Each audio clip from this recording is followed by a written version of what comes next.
माँ मुझे दर्शन दो माँ। माँ मुझे दर्शन दो माँ। भैरव,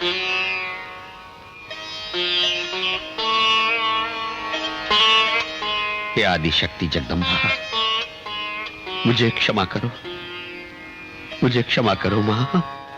आपके दर्शन करके मैं धन्य हो गया। मुझे मरने का कोई दुख नहीं है, क्योंकि मेरी मृत्यु स्वयं शक्ति के हाथों हुई है।